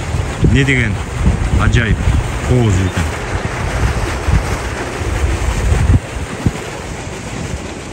Могу үйдү караңыздар. Тияқта үйдөлөрдү караңыздар. Могу үйдү караңыздар. Жалаң миллиондук үйлөр. Мен ачык айтып атам, көптөгөн райондордо достор болуп жүрөм. Бирок жалаң ушунчалык чоң үйлөрдү чын ачык айтып атам, көргөн эмесмин. Бизде деле Агаяда көп райондор бар, бирок жалаң ушундай чоң үйлөр абдан кызык болуп атат да. Азыр могу машинадагы жигиттен да сурап көрөлү. Саламатсыздарбы? Кандай турасыздар? Могу үйлөр жөнүндө оюңар кандай, жакшыбы? Алмаз байке, мен могу үй жөнүндө чын маалыматым жок, ал кутман ал. Жок, силерге кандай ощущение болуп атат? Каралычы, жалаң миллиондукту үйлөр турат да, арасында жүрөсүңөр да. Анан эми Кудай буйрса дагы силер дагы мыякта бир топко жашап калгандан кийин ушуларды үйлөрдү ала баштайсыңар да, кийин Кудай буйрса. Кой, алып коеюн. Але жетпей турат. Кирпичтен салынган. Ай, сизге кандай ощущение болуп атат? Сизге кандай, жакшысызбы? Жакшы турасызбы? Мына мыяктан дагы могу үйдү көрсөтүп коеюн. Андан мыяктан дагы бир-эки үйдү көрсөтүп коеюн да кетели. Карагылачы. Ушундай абдан чоң үйлөр бар экен. Арасында биздин мекендештер дагы көптөн бери жашагандар. Бул эртең деп коет му? Көчө мурда күнү 1 жыл мурун келгендер эмес, буякта 15 жыл, 20 жыл, 30 жылдан бери жашаган мекендештер дагы ушундай үйлөрдү алып уже кээ бирөө кутулуп бүтүшкөн да. Достор, бир машинаны алмаштырып, кайра бир машинадан бир машинага секирип атам. Мыякта азыр Эрлан энебиз менен азыр маяк кылабыз. Lexus'tan түшүп Kia'нын ичине кирип кеттик. Азыр каяка барабыз? Азыр болсо сизге мени көрсөтөлү. Буякта биздин өзбек туугандардын магазиндери бар. Чоң ушакта жалаң бизге керек нерселердин баарын сатышат. Халал. Биз жакшы көргөн тамактар, халал. Анан кийин өзү укмуш жасаган плов. Ошолордо. Бул абдан сон аябай өтө бай район экен. Оозум ачылды. Мен действительно айтып атам, Американы канча кыдырып жүрөм. Эми бир атайын кирген эмесмин, мынтипчи баягы случайно кирип калган райондордо мынчалык жалаң могу эмне деген үй. Мындай үйгө деген кыргыздын бир 10 үй бүлөсүн спокойно батырып коесуң го. Батырып коесуң. Мындан дагы жакшы район бар. Мындан да жакшы райондор толтурабы, Мындан чоң райондор бар дагы. Ушул Мейсан негизи биринчи үй бүлө менен келгенге абдан ылайыктуу экен да. Эмнеге дегенде криминал аз экен. Например, көбүнчөсү эле мекендештер келгенде эле бияктан эмеге киришет. Доставкагачы. Анан доставкадан туура эмес жактарга кирип кетишет, ошондо караштарды, Полша караштардын районуна кирип кеткенде эле. Аты ушул эме дегендер жок да. Ойло чыгарып аласың. Да. Жок, мыякта да мондай кылып туруп көрсөтүп коелу,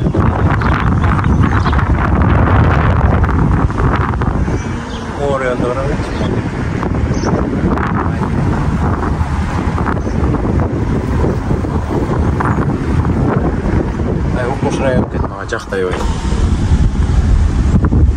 Бияктын үйлөрүнүн баалары 700-кө жетип калат да дейм. 700. Жок, мен ойлоп атам, бул 700 эмес го дейм. Бул деген жалаң миллиондук үйлөр. Миллиондон да ашык болуш керек деп ойлоп атам да.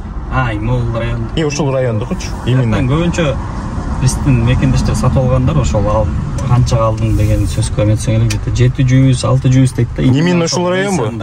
Мейсанда, жер үйлөрдө, чоң. Жер үйлөр мондай таунхаустар деп коет. Жакшы, мына мыякта деген номер KGZ KGZ болуп калабычы, кандай болуп калат? KGZ 9 деп турат да. Көптө бар десем, ошентип азыр эмеге бөлүнүп калган да. 9, 8, 7 деп. Ошентип областтар бир номерде ошентип область жазылат. 9 Алгөл. Азыркы Кыргызстандын жаңы номерлеринде ар бир областтын номерлери жазылганбы, э? Мен аны биринчи жолу угутам да. Мен Алексте көптөн бери ошондуктан азыр ар бир Бишкектики 1 деп, Ақтоктуку Чуйдуку 8 деп. Жок, жана 7 деп жазып алган турбу? Ал деген 7 деген Нарындык го, э? Нарындык го. 7 деген алдым. Меники келинчеги 8 болуп ошо. Кайра 8 кылып албайт дейсиң. Дейт. Жана биз ушул жерден өтпөдүк беле? Ушул жерден. Муякта окшош жакат. Муякта райондорду карагалачы. Муякта дагы мекендештер жашайт болуш керек. Жакты мага. Мен мурда представление жок болчу. Мен деген бул жакта Синсинати шаарынан эле көп өтчүмүн, бирок Мейсан, Лавланд дагы райондорун кыдырган эмесмин. Мага деген азыр мына мекендештериме, инилериме абдан чоң рахмат. Мияка алып келип, ичине чейин көрсөтүп, кычык-пычыгына чейин көрсөтүп берип атат. Мекендештер жашаган комьюнитилерди көрсөтүп атат. Может, биз Чикагога көчпөйлү. Мекендештер бул жакта да көп экен, бул жака көчүп кетсек болот. Анткени тиги Калмыста жок да бизде, кыргыздар жок, кошуналар жок да. Шерине кылып коебуз да. Чорный касса ачабыз. Бул жака келип шерине ачабыз. Синсинатинин тегерегиндеги мекендештер даярданып эле. Чорный касса ойнойбуз. Муякта дагы апартменттер бар экен. Муякта да мол да биздин кыргыздардын апартменттери жакшы. Мен деле буюрса ушундай жерге көчөйүн деп атам. Сонун. Жакшы жер тоже. Неге дегенде ичинде открытый бассейн бар. Азыр мен жакта только открытый болуп атат. Жакшы. Муякта эми мекендештерге айтып коюш керек да, мындай орточо апартменттердин двухбедрумный деп коелу, э? Бир трехкомнатный квартира. Ошо канча примерно канча болот айына? 1400, 1500. Эми эң башталганы 1300дөн башталат. Анан 2000-2400га чейин барат. Мен жашап аткан жанакыл жер ошол кичине магазин жакын, ошол көп нерселер жакын болгондуктан кичине кымбатыраак да. 1800 да. Менден да кымбат жанакыл бул дос балабыз жашап аткан жанакыл жер. Танхаус дегенибиз ал болсо 2200 айына. Бирок трехбедрумный деп атпайбы? Трехбедрум болгондо бул четырехкомнатный квартира экен. Аябай эле чоң, биринчи этаж, экинчи этаж, гараж бар ичинде да. Ошондуктан ушундай бага. Биринчи келгенге 1500, 1400, 1300 эле эстиматив болсот. Анан кийин эмнеси дагы бар экен бияктыкы. Мен жаңы келгенде көбүнчөсү эме деп айткан. Кредитный историяң керек. Ошого сага бербейт, үй эмете албайсың, ала албайсың, иштебейсиң, каяктан бермегиле депчи. Бирок берет экен. Берет бекен? Берет экен, мен келгенде эле бир чисто американецтер берет бекен? Чисто американецтерби? Только американецтер. Мен англис тилди жакшы билбей, ошондо переводчик менен колдонуп эле жакшы тосуп алышкан. Эч кандай нацист деген нерсе деген жок экен да. Кадимки эле переводчикти колдонуп эле алып алганбыз. Жардам беришкен.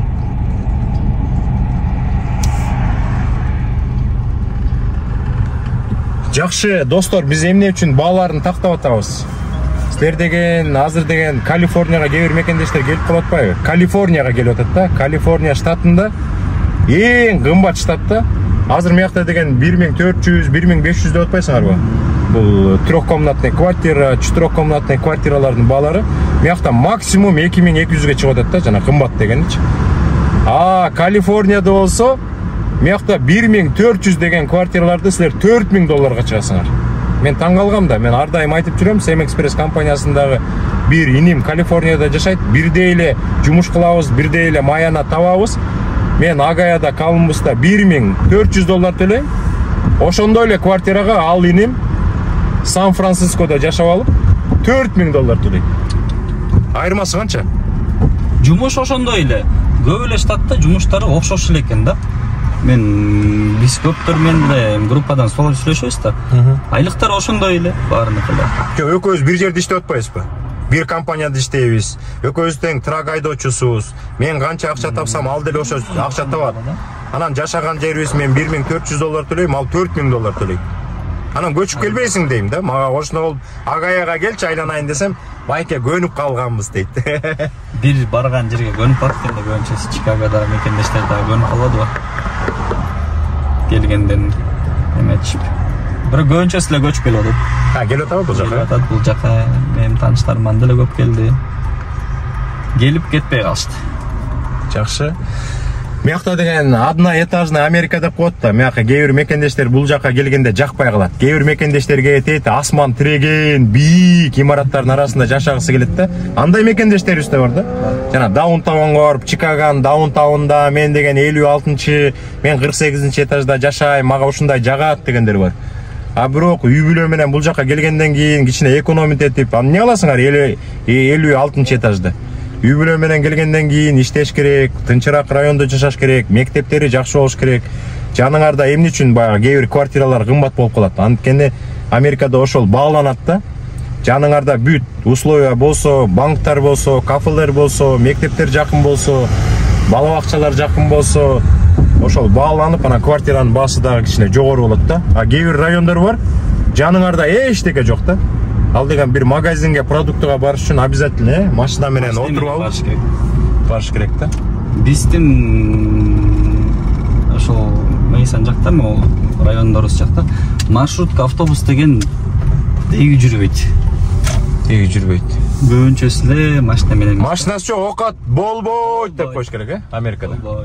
Мынакей бияка келдик, Узбек. Мына могу жерде Самарканд деген чоң магазин бар. Ой, мен деле тракта иштеп жүргөндө бир өзбек жигиттер менен иштеп калган ушул жака келген бир жолучу. Бир жолу келсем керек деп ойлоп атам да. Же бул жаңы эле ачылганбы, же мен башка жерде путать этип атамбы? Достор, моякта бир симпатичный крутой жигит келди. Моякта бир симпатичный крутой жигит. Мо терезеси жабылбай калган окшойт. Анча-мынча. Достор, азыр могул жерде Мейсонда, Лоуландда жашап калсаңар, Кудай буйрса деген деп коелу. Ана моякта Самарканд деген эме бар экен да, тамак аш сата турган өзбек туугандардын маркети бар экен. Ошол жака кирип чыгабыз. Ассаламу алейкум. Азыр сиздерге көрсөтүп коелу. Эмнелердин баары бар экен. Атайын келдик. Атайын Синсинатинин тегерегине келдик. Мекендештерге көрсөтүп коелду атабыз. Анткени көптөгөн мекендештер Синсинатинин тегерегине келебиз, каяка барабыз, кантип жашайбыз, квартиралар дейт. Мына казандын түрлөрү. Америкада казандын түрлөрү мыякта деген эң кымбаты 225 литрде $800 экен. Эң кичинекей 6 литр $50 экен да. Мына бааларын да көрсөтүп коеюн. Крышкалар менен казандын түрлөрү бар экен. Мыякта очоктун түрлөрү. Бул жакта мында кичинекей казандар, мыякта сковородка да бар экен, $39 дейт. Муну менен башка чапсаң турбайт дейт, точно. Ассаламу алейкум. Жакшы турасыңар. Мына достор, мыякта эмне бар экен? Мыякта деген мангалдардын түрлөрү бар экен. Шашлык жасаганга, мыякта болсо көмүрлөрү бар экен. Сыртында Самарканд, азыр ичине кирип чыгалбы я? Бир сыра көрсөтүп чыксак болот да? Мына ичине киребиз. Мыяктан деле эмнеге камерага тартып атасыңар деп айтпайт болуш керек. Мына Кыргызстанда жүргөндөй эле болот экенсиңер да мыякта. Ташкентте жүргөндөй эле болот экенсиңер да. Карагылачы мына. Баягы эле биз жактырган тамактар. Эмне деп коет мына? Жер жемиш деп койчу эле? Жер жемиштин түрлөрү, Кыргызстанда эмне болсо биякта дагы ошол бар. Кыргызстанда жегенде бияктан жейт. Кыргызстанда табылбаган нерселер мыяктан табылып калабы, Максим там. Жакшы. Мына мыякта. Мыякта колго жасалган эмелер окшойт, Сумайлар. 5 литр экен. Сырлардын түрлөрү, мыякта деген көбүнчө тамак аштын бүт баары халал. Жалаң халал. Мыякта аш бар экен, аш, мына пловтун түрлөрү бар экен. Жакшы. Урик дейт, могу деген өрүктүн эмеси соук экен, компот, Компот. Домашний, каралачы, мыякта деген эме лепешканын түрлөрү бар экен. Лепешканын түрлөрү дейт. боржоми. Баняға барсаңар уже шыпырға да бар тұрбай. Жақшы, абдан сонун. Мо мыякта колбасалардын бүт бар эме халал да бүт бар, халал, бүт халал, Мыяктан жалаң халал тамактарды табасыңар да. Түрлүү, баягы койдуку, уйдуку, эменики, тооктуку дегендердин бүт бар халал. Балыктын түрлөрү. Азыр бир баасын көрсөтүп коюнчу, кандай эди? Мо колбаса 11 бе, $11, Мо колбаса $11. Дагы эмнени көрсөтөбүз? Молар $10 экен да, $11. Карагыла, $11. Конок келгенде тарта саласыңар, кесесиңер. Моякта болсо казы дейт. Биф казы дейт. Мунун басы жок экен чөтө. Абдан сонун дейт. Моякта деген даяр тамактардын түрлөрү бар экен. Моякта деген плов бар экен, $18 дейт. Моякта каалаган тамагыңарды мына көрдүңүздөрбү? Моякта деген $7.99 дейт. 1 лб дейт. 1 лб деген бул 440 грамм болуш керек да. Моякта дагы эмне тамактар бар экен? Моякта дагы тамактар бар экен. Моякта дагы тамактын түрлөрү бар экен. Моякта дагы тамактын түрлөрү. Моякта деген самсан түрлөрү окшойт. Ошо өтүп көрбөйлү. Кene эттери сатылат жакта биз. Моякта деген халал. Мына азыр деген Америкага келсеңер, биз эти жок, эмне кылам деп айтасыңар. Моякта жалаң халал эттер экен да, Мына. Койдун сандары экен. Койдун сандары 1 лб дейт. 1 лбде 440 грамм бар. 1 лбде 440 грамм да. Ошондо 440 граммы $9.99 бе? Өткөндө бир молдок айтып атты эле, халал деп эле. Халал болгон үчүн 2 эсе өстүрүп коесуңар баасын депчи. Анакей. Баалар эле ушундай макталар. Жок, негизи ошентип да колдонушат экен да. Халал деген ат үчүн баа кошулат экен да. Кээ бирлер алат да айласызданчы. Мына мыякта. Мыякта мына $5 дейт. Мыякта деген тилдер бар экен да, уйдун тилдери. Уйдун тилдери. Мыякта деген мына жүрөк бар экен, эме бар экен, бөйрөк бар экен, боор бар экен, баары эле бар турбайбы мыякта. Кабыргалар бар экен.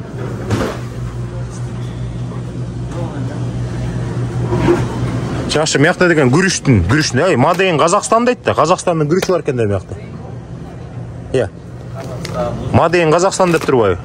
Мыякта продукция бирок Өзбекстандан деп турат. Карагылачы, мондай пловду аласыңар. Плов басканга күрүч бар экен. Мыякта да тамактын түрлөрү. Мына манты бар экен. Манты. Ар бир манты $2.99 дейт. Мыякта дагы бул оромо экен.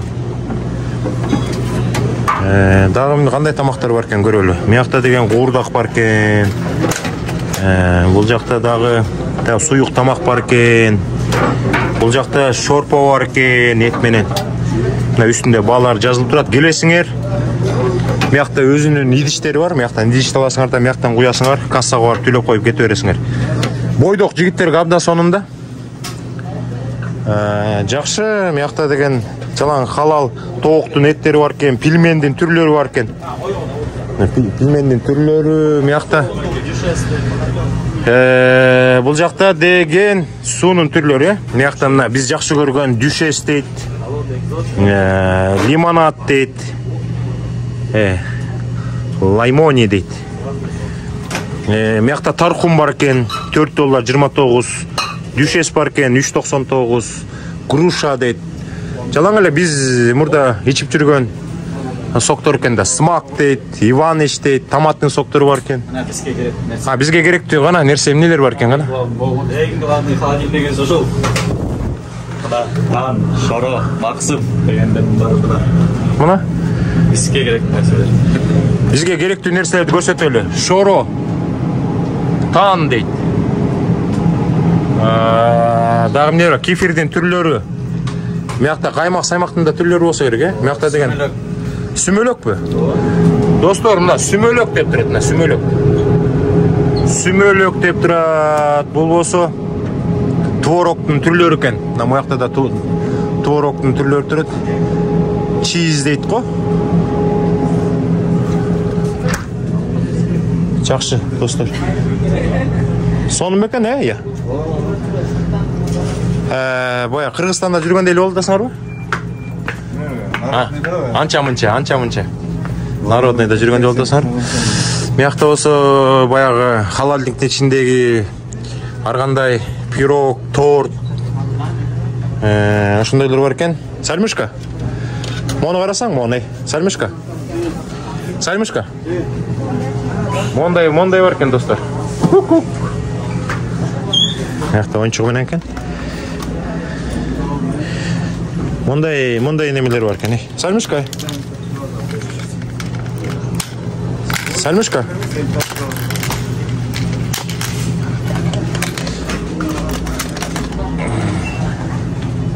Мондай бірдеме бар екен, маяқтан бірдеме таңдап албайсың ба? Мондай ойнауын келбейлі бе? Алып алшы шын. Алып ал.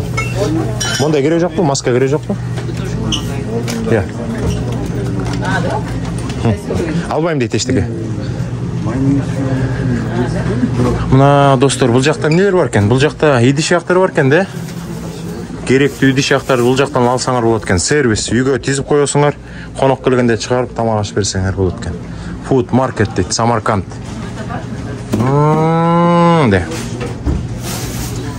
О, тарелкалар, $13, бұл $11, бұлар $9 екен. Чоңайып кетер еткен, $44 дейді. Майда тарелкалардан, чайнектердің түрлері, стакандар дейді, кружкалар дейді. Жақсы. Так, мияқта Қырғызстанның желегі де бар екен. Бүт өлкөлөрдүн желегин тизип коюп турду, арасында көрдүңүздөрбү? Кыргызстандын желеги желбиреп турат. Жакшы, мыякта курттар бар экен да. Курт десем жаман түшүнүп калбагыла. Курут. Мына, курут. Курут бар экен да, куруттар. Азыр алабыз, Кудай берсин. Так, жакшы достор.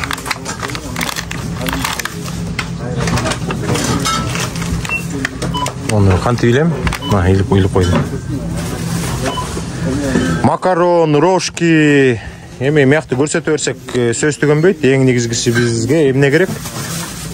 Бізге ең керектүү ет керек, чай керек, май керек деген сияқты. Анан бай қонаққа барып қалсаңыздар, кәдімгідей келесіздер дағы Украинаның арғандай шоколадтары, коровка деген көрдіңіздер? Коровка бар екен. Коровкадан аласыздар. Дағы міне деген шоколадтарды көрсетейін. Шындай достар. Батончик номер 1 дегенде. Жеп көрдіңер біле? Батончик номер 1. Жақсы. Бұл жақтан не аласыңар? Бірдеме, қалаған бірдемеңерді алып аласыңар ба? Эме алып бергіле чоғы. Құрыт алып жегіле. Жеміне азыр деген азыр сілерік апарып. Кафеге кірес Құдай бірсе. Бірдеме алып қалсаңар. Құрыттан көп алып алғыла осы жақтан. Жақсы. Достар ушундай. Ушул жакка киребиз бе?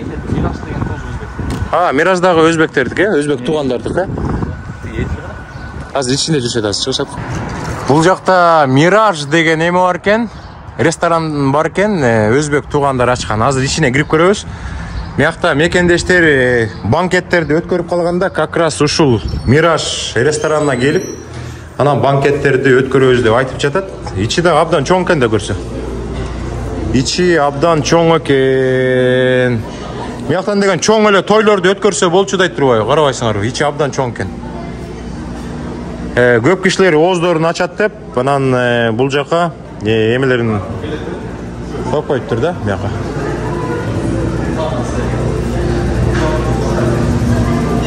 Ишин сиздерге бир сыйра көрсөтүп коюн, абдан чоң экен. Мираж ресторан деп турат да, Мираж ресторан. Ичи абдан чоң экен. Бул жака тойлорду өткөрсө болот го, бир 500 кишини чакырып алып. Абдан чоң турбайбы, караңыздар. Мынчалык чоң баягы өзбек туугандар ачкан ресторанды көрүлөк болчумун. Ресторан ушунчалык болот да, мына могу жерден баштап мягына чейин болот. Болду. Булар болсо аягы көрүнбөйт. Ичи абдан сонун экен.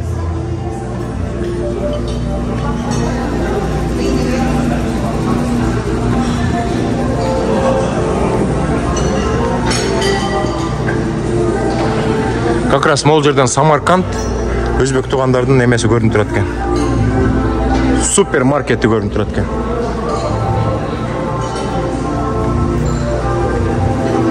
Достор, Синсинатини көрөбүз деп келип, көптөгөн нерселерди көрүп атабыз.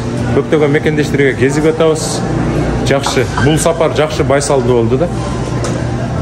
Бул жака дагы көптөгөн кафе, ресторандарга окшоп, оозду ачып калышы мүмкүн деп, атайын даярдап, мыяка сууларын алып келип, мыяка фисташкаларды, эмне фисташка деп коёдунбу? Неле? Финики коюп коет экен. Өткөндө да биз түрк туугандардын ресторанына барып тамак ичип, оозду ачалы дегенде да алар да ушундай финикини коюп, мына сууларын даярдап койгон да. Жакшы, абдан чоң экен. Достор, мына оозду да ачтык, баягы орозо кармаган мекендештердин орозосу кабыл болсун. Орозоңуздар кабыл болсун. Я. Силердин да орозоңар кабыл болсун. Да, орозо туура айтып атам да, чынбы? Чынбы? Ооба, жакшы. Рамазан айы да. Жакшы, мына абдан сонун күн өттү. Сонун күн өттү. Инилериме абдан чоң рахмат. Атайын келгенбиз, көп жерлерди көрсөттү. Көп нерселерди айтып берип атышат. Жашырмай жок. Сизге да рахмат. Келип, сыйлап, көп маалымат берип. Чоң рахмат. Жакшы. Маалымат көп эле алдык. Көп нерсе айтып бердиңиз. Анан деген бул баягы комментарий жазган мекендештер айтып коюшу мүмкүн, эмне бул жака отургузуп койду деп. Анан мен атайын ушул жерге отургуздум. Инилерим такыр болбой койду. Өйдө жака өттүгөндө мага камераны кармаган ушул жер удобный деп. Анан баягы жазбаңыздар. Анан баштайсыздар анан. Жакшы, үмүт мияк отурганы бул кичинекей балдарды карап атат. Мына тамактардын баары келип атат. Кудай буйрса мына. Самсы мияктык анан эмene мантуну атайын алып койдук мындай. Ос дегенге баягы для разнообразия деп бирден алып бергиле. Жакшы. Кандайсыз? Жакшысызбы? Жакшы турасызбы? Ден соолугуңуз жакшыбы? Баары сонун болот атат. Абдан сонун күндөр өтүп атат, Баары жакшыбы? Көңүл жакшыбы? Америка жакты, негизи. Болду. Америка жакшы. Бирок кыргызчаны унутпайбыз эч качан, Эч качан унутпайбыз кыргызчаны. Ато мияка эмне балдар үчүн бир жарым жыл, бир эле жыл керек унутуп коюш. Эгерде ата-энелер көңүл бурбаса.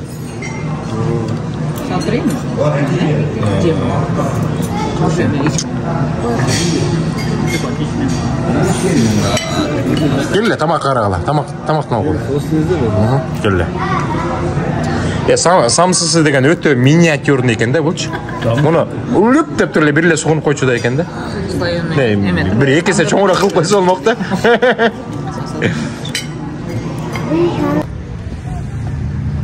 Достор, мына бүгүн 30-март биз үчүн абдан сонун күн өттү.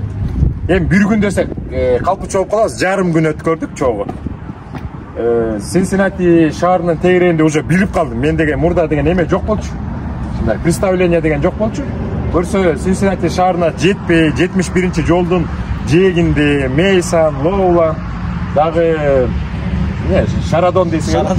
Вестчестер. Ушундай райондор бар экен, ошол жактын бүт баары кыргыз мекендештер бар экен. Мага жаккан жерин айтып коеюн, мыяктын жаккан жери. Таза, тынч, анан деген криминал деген жок. Анан үйлөр дагы билбейм, мен деген мурда деген элестетчүмүн да, мыякта жалаң эски үйлөр көрдүм. Жаңы үйлөр абдан сонун, жылуу. Анан мыякта деген кээ бир жерлерде каралардын району, афроамериканецтер көп жашайт деп, наоборот элдер катса мыякта бөлүнбөйт экен. Наоборот ошондой райондорго барып мекендештер иштешет экен да. Ошон үчүн а может мияка көчүп келебиз го, Кудай буйрса жакында дегендейчи. Анан инилерибизге абдан чоң рахмат. Абдан сонун көңүл буруп, бардык жерлерди көрсөтүп, жакшы нерселерди айтып берди. Анан Кудай буйрса эмне кылдык, баарыбыз чогуу бир жерге отуруп, ооз ачтык, оорашып отурдук, жакшы күн өткөрдүк, дагы кабарлашып турабыз, чалышып турабыз. Бир күнү конокко чакырам, Агаяга келгиле. Чынбы? Пикник кылабыз, шашлык жасайбыз. Үйдөн конок кылабыз дегендей. Сен жакшы окуу, бешке окуу, аңдысы үйрөнүп атырсың, үйрөнүп кыргыздын атынан чыгарган жакшы эме го. Анан инилерибизге сөз берели, силер менен бир сыйра саламдашып, учурашып, коштошуп дегенде. Анан үйдү көздөй жылалы. Ооба. Саламат байке келип кеткениңерге чоң рахмат силерге. Аман эсен жетип алгыла, келип тургула, бияк Мейсан күнүгө ачып. Кудай бир самост коштоп алып, жанагы айткандай, шеринелеш болойлу. Тордекас ойноп. Аман эсен жетип алгыла. Абдан көп маалымат бердиңер. Ошол видеого көп нерсе түшпөй калды, бирок маалымат жакшы болду. Трактын канча табат, тракта кандай иштеш керек экенин баарын көрсөттүңөр. Ошого чоң рахмат. Андан көп маалымат алдык. Аман эсен жетип алгыла Кыргызстан. Салам алейкум. Чоң рахмат. Ошол эми чоң рахмат байке. Келип кеттиңиз. Бизди коноктодуңуз, жакшы тааныштык. Буга чейин видеолорду эле көрүп жүргөнбүз. Эми чогуу жаныңыздан саламдашып, учурашып атабыз. Ошол эми бияка келиш керек да мекендештер. Бияка ким келем десе айтыңыз. Мен номерин бериңиз, Instagram бериңиз. Квартира керек болобу, телефон номери керек болобу, телефон бүт барын. Баарына жардам беребиз келсе. Жакшы. Көптөгөн мекендештер келебиз деп жүрөт да. Ким келем десе эле бүт. Сразу номер бериңиз байке. Instagram бериңиз. Жазсын, чалсын. Квартира керек болсо квартирасын таап берели, номер керек болсо номерин таап берели. Ошол эми. Жардам берели. Жардам берели. Колдон келишинче. Колдон келишинче. Ошо, жакшы, рахмат эми. Жакшы, сонун болду. Ошол урматтуу мекендештер, эми биз Алмаз байке менен баягы кээ бирөө Америкадан таанышкан болсо, биз 2-3 жылдан ашык болду таанышпыз. Баягы 1000 күнгө тең элгиз бир күндөбү. Алмаз байке ошол бизге акча жөнөтүп, анан биз Кыргызстандан ошол муктаж болгон үй бүлөлөргө көп жакка барып жүрдүк да, ошол акчаны аманатын аткарып жардам берип жүрдүк. Анан ошол бүгүн Кудай насип этип баягы учурашалы, жолугалы деп жүрдүк элек. Ар бир күндүн буйруган убакыт сааты чыкмайынча болбойт экен. Мынакей Кудай буйруп бүгүн келип отурасыздар. Чоң рахмат. Ошол жолуңар ачык болсун. Аман эсен жетип алыңыздар. Жолукканча анан эмне жардам керек болсо, эмне маалымат келсе, инибиздин номерин жазып алгыла. Ооба. Instagram'da жазып коет, кайрылсаңар болот. Ошо аман эсен жетип алгыла. Жалпы мекендештерге чоң салам. Келсеңиздер болот. Буйрук болсо жана айттым го, видеодо жазылып жүрөт го. Буйрук болсо кандай тоскоолдуктар болбосун, келесиңер да. Бул мен өзүмдүн башыман өткөн нерсе. Анан буйрук жок болбосо Кыргызстандан деле иштеш керек. Ооба. Жолукканча жакшы тургуздар. Жакшы. Маңдайга жазып койсо, андан качып кутула албайсыз, ооба, чуркагандык эмес, буйргандыкы. Кана? Кыргызстандагы туугандарга салам айтып туруп, өзүм до свидания деп бүтүрүп кой. Атама салам айткым келди. Ата, мен биякта Америкадамын. Жакында 1-2 жылдан кийин сизге келем. Жакшы, сага да ийгилик каалайбыз. Аман эсен болуп, эме англис тил үйрөнүп, кыргызчаны унутпай, жалаң 5 окуп, кийин мен деген Америкадагы дүйнөнү дүңгүрөткөн университеттерде окуйсуңар, Кудай буйрса. Сиз эмне дейсиз? Кана айтып коюңузчу. Баары жактыбы? Ооба. Жагыптыр, Салимушкага жагыптыр. Достор, анда мейлиңиздер. Дагы кийинки эфирден жолуккуча сак саламатта болуңуздар. Абдан ыраазыбыз Синсинати жөнүндө. Жакшы ойдо калдык. Синсинати шаарынын тегерегиндеги райондорго жакшы ойдо калдык. Кудай буйрса, келип калсаңар, мекендештерибиз турат, жардамдары сиздерге Кудай буйрса тиет,